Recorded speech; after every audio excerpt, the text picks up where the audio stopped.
You've got to let your actions, everything you do, your behaviors, you've got to let all of those things represent yourself in the best possible way so that people see the influence of Jesus Christ in all that you do. Welcome to the Game Day Everyday Podcast with Coach Bud Boughton. When you make every day a game day, you live a life that matters. Here's Coach Bud. Well, hello there, ladies and gentlemen, men and women, adults, young athletes, non-athletes. This is Bud Boughton, and I'm glad to be talking to you again on Game Day Every Day, leading a life that matters. In the first podcast, I gave you a little bit of background, and we talked about why I even chose the name Game Day Every Day as the title for my podcast. But today, I think as we go a little bit deeper, you're going to understand that, and hopefully the message will speak to your heart in some way. So I'm going to start off by asking you all a question. And no matter where you are, you can answer this question right now. If you don't have the answer, you certainly can ponder on it and think about it. And the question is this: who am I? I mean it. Who am I? I mean, if you got up tomorrow morning and you look in the mirror and you really look into your eyes, have you ever asked that question? Who am I? Why am I here? What is my purpose for being here? And you know, it's funny, that's the ultimate question for all of us in life. Mark Twain once said, "The two most important days of your life are the day you are born and the day you find out why you were born." What is your purpose in life? And that's something we all have to look at. It's the question that was asked throughout the book of Ecclesiastes. But we all ask that question. When it comes to our personal identity and how we see ourselves, it can often be shaped by early experiences in our life. As a matter of fact, I saw Joyce Meyer once speak on this topic.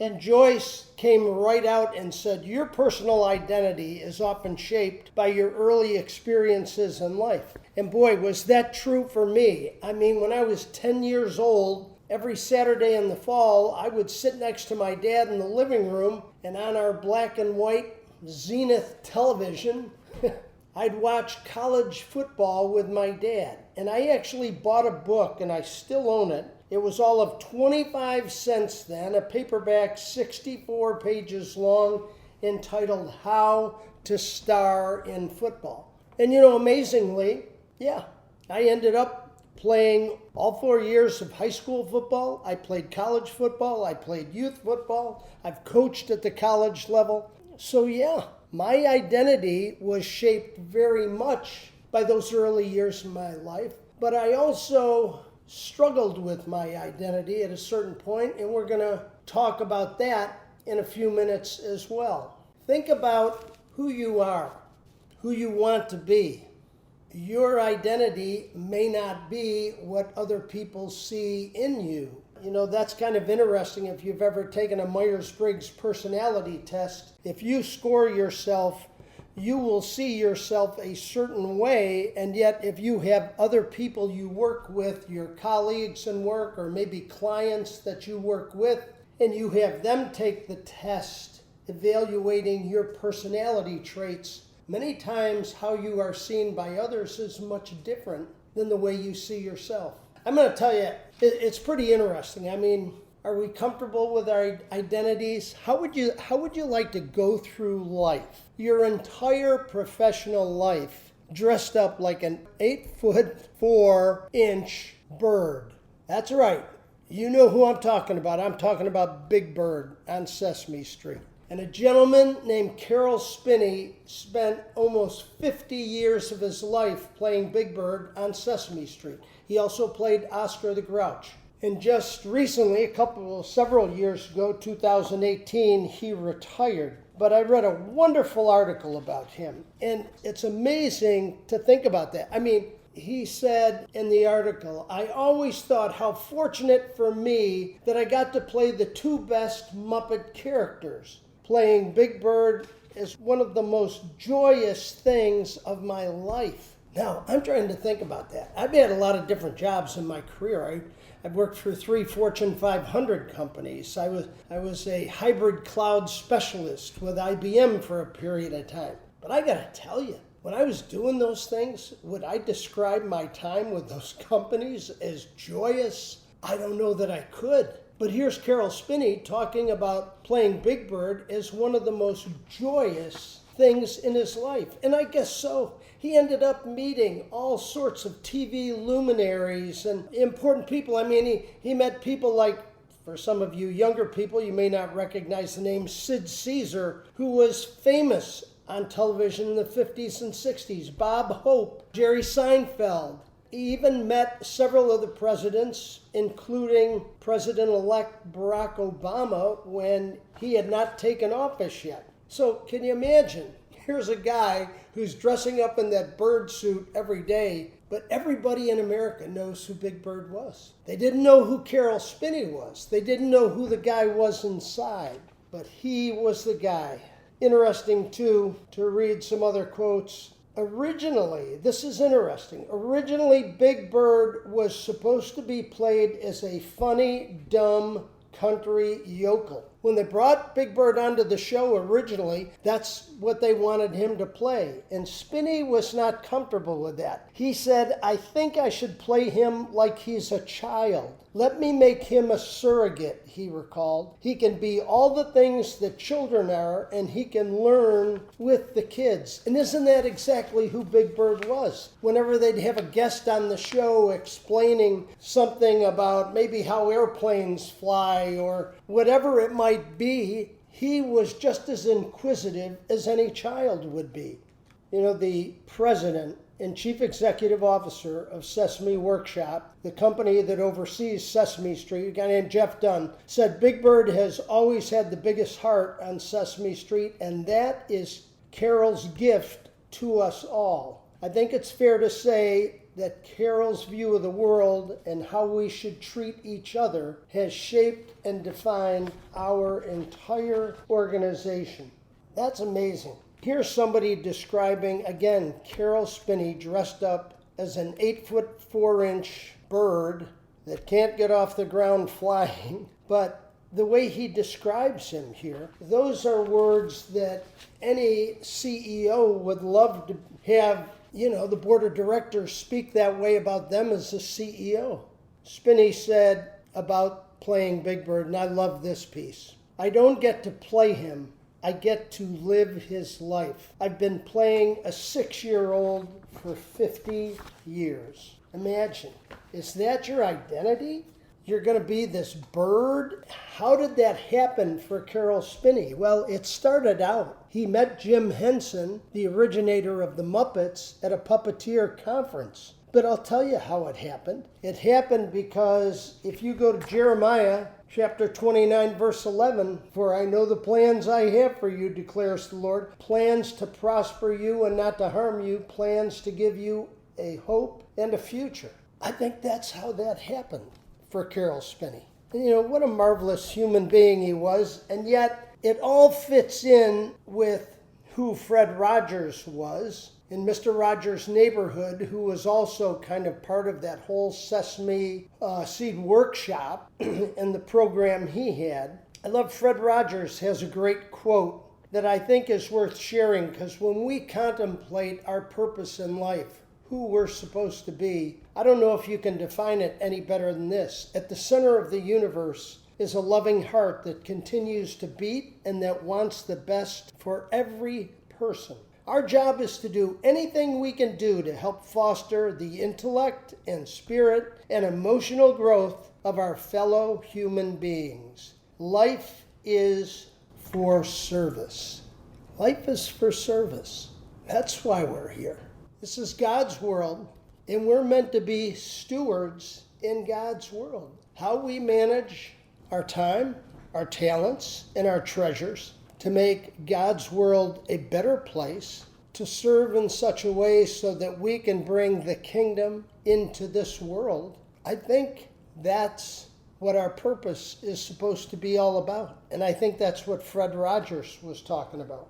Now, I have other people. I have a gentleman friend of mine who's a devout Christian, and I love the simplicity. He has actually written out a purpose statement, but he said for him it comes down to 6 words. Love God, love people, make disciples. And isn't that special, because that speaks to the first commandment and the first commission that we have, to love God with all of our heart and all of our soul and all of our mind. And secondly, to love our neighbors as we love ourselves. And that's what he's encapsulated in really the first 4 words, love God, love people. But then he goes a step farther and talks about make disciples. It's not enough to believe in God, to accept Jesus Christ as your Lord and Savior, and then just tuck it into your pocket so you can carry it around like a security blanket or a lucky charm. You've got to let your actions, everything you do, your behaviors, you've got to let all of those things represent yourself in the best possible way so that people see the influence of Jesus Christ in all that you do. And that takes me to the third example I have. This is a guy that plays hockey for the Carolina Hurricanes. Jaccob Slavin is his name. Pretty impressive what he says when it comes to his identity. He says, I'm not rooted in the game of hockey. I know hockey will end one day, but God is forever. I'm not a hockey player who happens to be a Christian. I am a Christian who happens to be a hockey player. Let me reread that second part of that. I'm not a hockey player who happens to be a Christian. I am a Christian who happens to be a hockey player. Now, you know what? We can use that sentence as an example for any of us. Are you a dentist? Are you a doctor? If you're a dentist, it just says you've got to let your actions, everything you do, your behaviors, you've got to let all of those things represent yourself in the best possible way so that people see the influence of Jesus Christ in all that you do. Maybe you work in inventory control at some logistics company. I don't know what you do for a living, but I know that over the course of my career, I was certainly guilty of it. Boy, I tied myself sometimes to the title on that business card. I thought that was my worth, that was my value. And you know, that wasn't it at all. I was misled. I was thinking that how I made a living, how I made money, how I provided for my family, that those things were so much more important than my relationship with God and Jesus Christ. You know, Jaccob Slavin in this article, which is entitled A Higher Purpose, he goes on to say, it puts me at peace knowing God is in control of every aspect of my life. It puts me at peace knowing God is in control in every aspect of my life. You know, that's what I didn't understand in those earlier years of my career. I hadn't put my trust in God some of the time. Oh, I did from time to time, but not the way I should have. I can't go back and change that now, but I certainly can live my life going forward differently. And certainly a way to do that is to turn to Philippians chapter 4, verses 6 and 7, and read those 2 scriptures. Do not be anxious about anything, but in everything by prayer and supplication with thanksgiving, let your requests be made known to God. And the peace of God, which surpasses all understanding, will guard your hearts and your minds in Christ Jesus. Maybe that's where we need to go to find our peace. Maybe that's where each of us needs to go to find our purpose in life. You know, it's kind of ironic, that football book that I told you about, I bought that in 1961 for all of 25 cents. That same year, 1961, I was given my Bible at my moving up day ceremony at Brighton Community Baptist Church, which was in a suburb of Buffalo, New York. My parents were one of the founding members. And interestingly, the first note written in that book was written by me at the urging of my grandmother as I prepared for Lent, the first year that I owned this Bible. I told my grandmother very proudly, by the way, she was a devout Christian, and I told her, I'm giving up chocolate for Lent, thinking she would be impressed. But instead, she looked at me and she said, "You don't understand what being a Christian is all about." And I said, "Well, wait a second, Grandma. I'm giving up something for Lent. I thought that's what we were supposed to do." She said, "Where's that Bible of yours?" And I went and got my Bible. I brought it back to her. And she said, "You turn to Proverbs chapter 21. So I did. I got in the book, turned to Proverbs chapter 21. She said, "Read verse 2 and 3. And verse 2 and 3 are as follows. "Every way of a man is right in his own eyes, but the Lord weighs the heart. To do righteousness and justice is more acceptable to the Lord than sacrifice." And I said, "Oh, well then maybe I don't need to give up those Hershey bars for Lent." She said, "No, you can give up the Hershey bars, that's fine, but just understand the sacrifice is not what's as important to the Lord. The Lord's going to weigh your heart. And he's going to weigh that heart based upon righteousness and justice, how you treat other people, how you live your life. That's what being a faith-filled Christian is all about." You know, that's interesting. I'm holding that Bible in my hands right now. I wish you could see it. It's gotten a lot of use. And I actually have some white, clear, almost the equivalent of duct tape on the binding holding it together. I've certainly been in that book a lot more than how to star in football. And I'm glad I have, because I've been through some tough situations in life that involved everything from the loss of loved ones to a difficult divorce that I didn't see coming, a number of things. But you know what? God has always been there for me. He's always been there to love me, to comfort me, to let me know that the sun was going to come up in the morning and there would be a new day. And I can't tell you how thankful I am to have had the presence of Jesus and God in my life for so many of those days. No, I haven't been a perfect Christian. I'm going to tell you that right up front. I've had some days where I've walked away and I shouldn't have. But I know now at, yes, 70 years of age, but feeling like I'm 45. I want to be with Jesus every day, and I hope you do too.